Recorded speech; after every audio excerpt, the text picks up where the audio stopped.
It's the Scorpions, and they are on tour. Listen to my heart.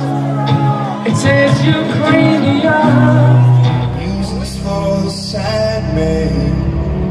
This is Imagine Dragons, and they are on tour.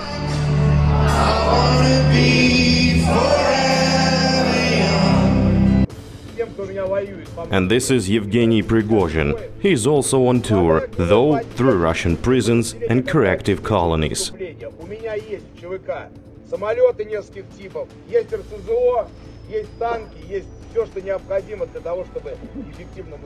We are now witnessing a rare phenomenon. This is how the Russian army is born, an army of murderers, thieves and rapists.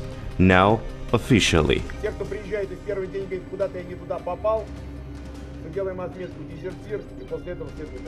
Мы знаем от самих заключенных, что вот самый первый отряд, который ушел и вступил в бой, к сожалению, в Украине, там было 42 человека из колонии Яблони в Калининградской области, и 42 человек осталось живых двое. Один из них покалечен. Это те, кто вступили в первый бой 14 июля. However, the great escape of the Russian army from the outskirts of Kharkiv showed that they fled quickly, leaving behind pistols, machine guns, tanks and cannons. And all because the invading army lacked one component. В окопах атеистов нет. Это тоже сильнейший был мотивирующий фактор. С иконами облетали города, облетали линию фронта, и это было дополнительный фактор, который тоже повлиял. In the meantime, the Russian army is practicing ingenuity, and in order to escape, they steal cars from civilians, stuffing them with stolen equipment. And already from afar, they fire missiles at nuclear, thermal and hydroelectric power plants in Ukraine. And then the UN spreads messages of outrage at the behavior of Ukrainians on Ukrainian soil.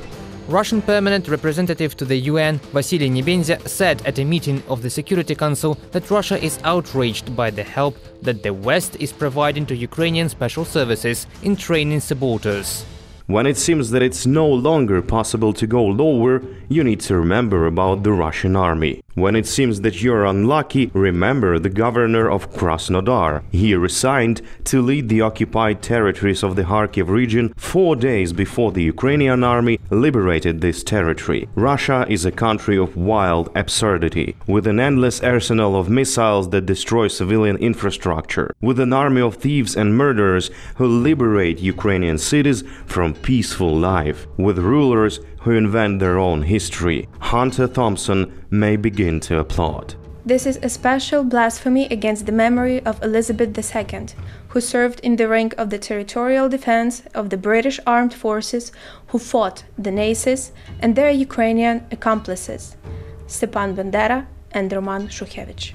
However, the country that unleashed the biggest war in Europe in the last 80 years still has partners in the world. They all have one thing in common. While the whole world is learning to live happily, they are looking for a reason to die for their homeland.